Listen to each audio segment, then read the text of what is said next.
Hey, are you thinking about moving to Blue Mountain, Ontario, but before you move, you're curious about what the pros and cons are about living there full time?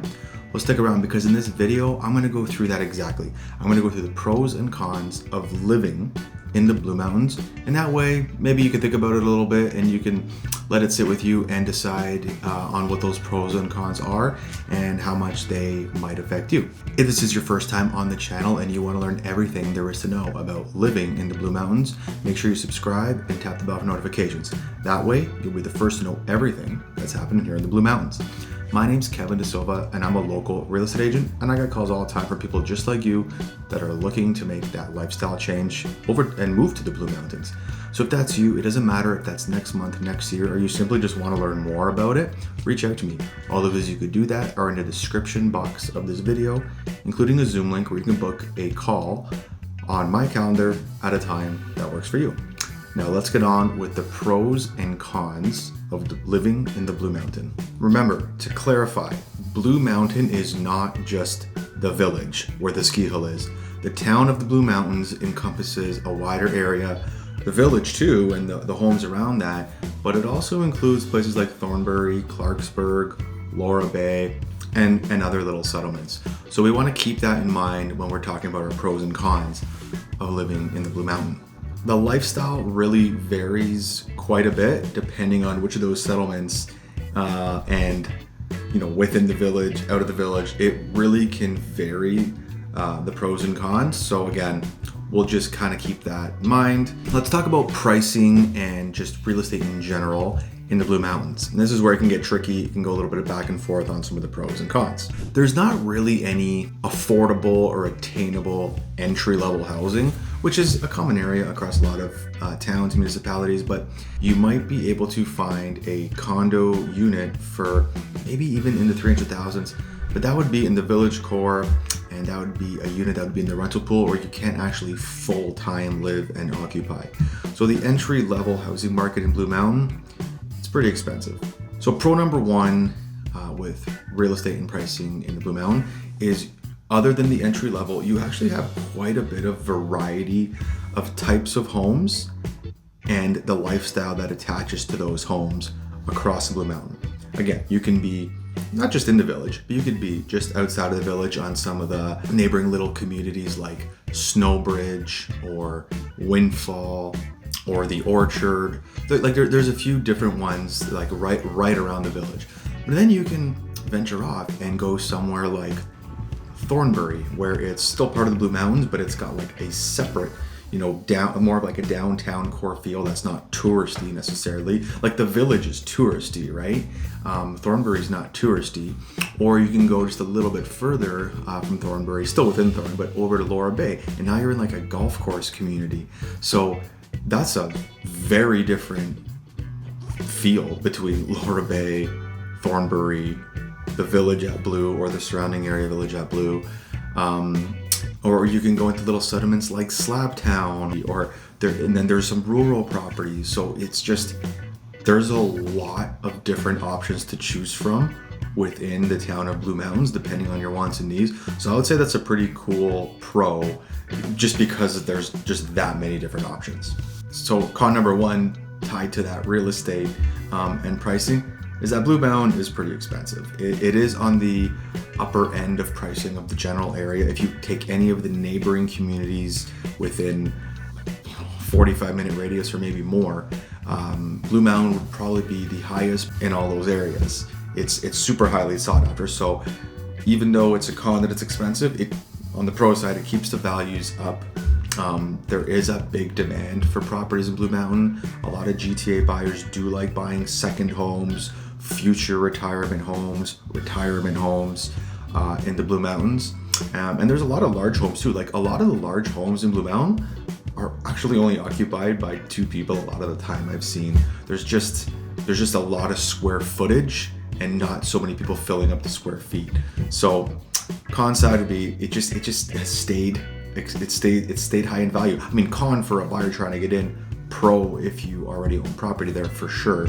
And honestly, it can still be a pro because it seems like if you invest in the Blue Mountains, it doesn't necessarily go the wrong way in terms of value. Like everybody had their blips post-COVID.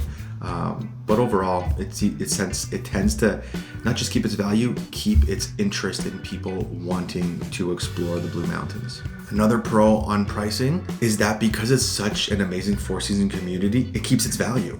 Like Blue Mountain, a long time ago, I remember 20 years ago, you wouldn't, at least the people I would talk to, you wouldn't really think about going there in the summertime. It was a winter destination. You would go there to go skiing, snowboarding, and hang out in the village in the wintertime. There still always is bachelor and bachelorette parties, but there's always a winter thing.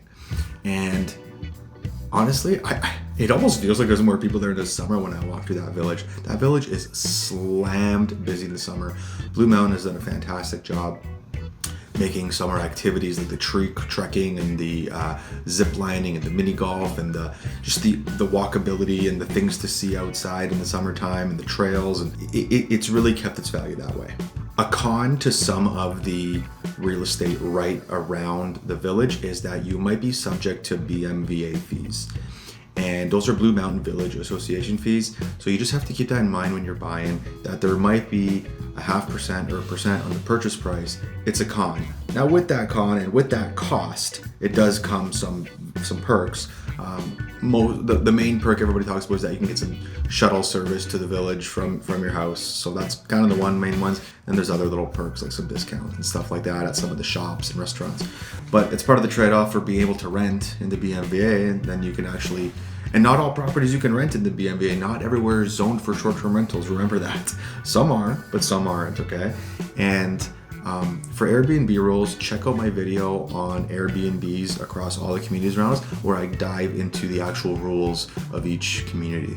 Let's talk about jobs and local employment and the pros and cons. Now, on a pro side for jobs and local employment, Blue Mountain does employ a lot of employees, but a lot of them are seasonal, and it really fluctuates between summer and winter. They tend to need a lot more in the winter, just with all the runs that are open. But hey, summertime too, there's kids camps or stuff like that. But it's very, it's not like corporate jobs. It's more just, tourism-based hospitality jobs. So that's a good pro, that there's just, a lot of jobs for kids and young adults and older adults that want to, work in a resort style setting. So that's kind of cool and, different than anything around the neighboring communities. Now, a con with that though is that, well, wages don't really line up with house prices anywhere, right? But we do feel that in Blue Mountain, because of the higher average price than most neighboring communities, the wages really don't line up with it. That's a lot of the feedback from locals and from what I see around. Feel free to drop a comment if you have any thoughts or different opinions or similar opinions. Feel free to drop a comment. I'd love to read that, review it, and give you some context on it for sure. Now let's talk about the proximities to day-to-day convenience and amenities when you live in the Blue Mountains. And this is where it can really vary a little bit, okay? So for example, I would say it's definitely a pro if you live right in Thornbury and you gotta go to the grocery store. It's not gonna be more than 3 or 4 minutes away. You're at the local small town food land, like every other small town has a food land.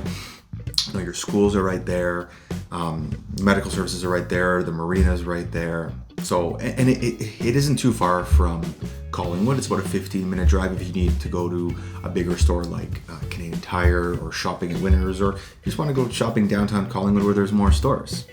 But hey, that's not a pro, it's definitely a con. Some of that's further out.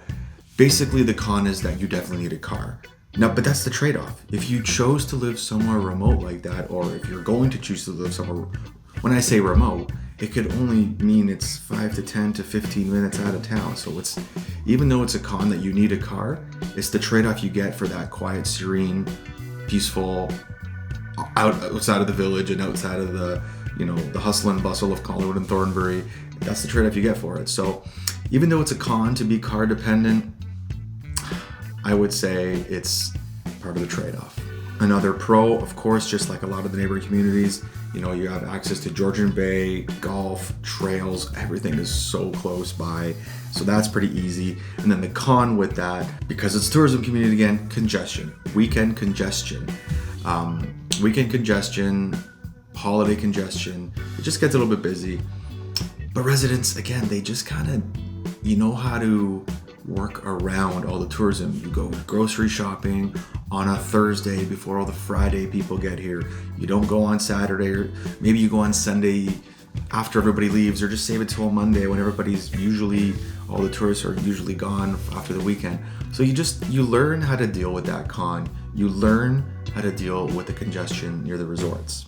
So let's talk about who Blue Mountain is for and who it might not be for. This area, the area of Blue Mountains could be a really good fit for you if you don't need to go to work, you don't need to do a daily commute that's far away, because it's a lot further, especially if it's in the GTA, because it's a lot further from the GTA than even Wasaga Beach. It's another half an hour, right? So if Wasaga Beach is an hour and a half to the GTA, now you're 2 hours to Blue Mountain. You don't want to be doing that too often. Once a week, sure. Twice a week, maybe. More than that, you probably don't want to do that. So it'd be great if you're a remote worker, or you have a flexible profession where you can kind of do that hybrid type of work. If you don't really care so much about nightlife, and because Blue Mountain doesn't really have much of a nightlife, they have the main village where there's some nightlife, but it's not up there on the list. So if you don't care too much about that, then Blue Mountain can be a really good fit for you. If you want trails, skiing, golf, sports, tennis, indoor and outdoor. Remember, Blue Mountain has the only indoor tennis facility in the entire area. I think the next closest one is something like Barrie. So that's where I play tennis all winter. They have pickleball, and they have the Smash pickleball courts. You can play indoor pickleball in the winter. So you can stay active in sports. Even if you're not a snowboarder or a skier, you can still stay active in the winter with some of the indoor facilities that Blue Mountain has. So having that flexibility to work remotely and in 5 minutes be at the tennis court or the pickleball court for a midday game or an after work game, that's really cool. And then it's okay if you don't mind driving to run some errands, because you'll have to at least drive into Thornbury to get your your groceries and your amenities, or a short drive to Collingwood too. If you're okay with that 15-minute drive to Collingwood, or that 5 to 10 minute drive, depending on what settlement you're in Blue Mountains, that drive into Thornbury, then it's not so bad. Now, it's not for you if you want to take transit, if you want nightlife, if you need a corporate job. There's just not a ton of that in the area. So it's not really for you there. And then also budget-wise, you really gotta talk about where in the Blue Mountains, which settlement, which area, and where your budget will bring you. Because again, it's a more expensive market compared to some neighboring areas. So it could be a little bit restrictive depending on what you buy. But it's not that restrictive in what there is to buy, because there truly is a ton of different types of properties that you could buy in Blue Mountains. If you're retiring or thinking of retiring, that's actually a popular one that people have been reaching out about lately. They're not quite ready for retirement, but they're starting to look at Blue Mountains as an option, and they might want to start looking around, in the near future, and do like a slow semi-retirement transition where they kind of get familiar with the area as a semi-retired and use it as a second home, like a cottage, and then it might turn into full-time retirement when they're ready to retire from their full job and maybe sell their place in the city. So it's great for retirees. Again, if you don't mind driving into town through some of the side roads and stuff like that, it's great for retirees. There's a lot of groups and social clubs that you can join. Again, like the sports is one of them, like tennis, and the pickleball's taken off everywhere, especially in this area. Mind you, the indoor pickleball court is in Collingwood, but it's a close drive away. The indoor tennis court is at Montera Golf and Tennis Center, right at the village, basically. So that's a gathering for a lot of locals and people there's a lot of seasonal people too that stay up here the whole winter too. So there's if you're okay with seasonal and you have the flexibility to do that in your life, Blue Mountain is super, super popular for seasonal residents. Is there a pro or a con that you think I missed, that you feel I missed, or are you a local and I definitely missed one? Drop a comment in the comment section below so I can review that and we can talk about some other pros and cons that I didn't mention in this video. Again, I do these videos just kind of saying what's on my mind, so sometimes I don't think of every single thing. I would love to hear your feedback. Please drop a comment in the comment section below. And that's all I got for now. I hope that was an informative pros and cons video on living in the Blue Mountains. And Till then, I'm looking forward to helping you make a smooth move to the Blue Mountains.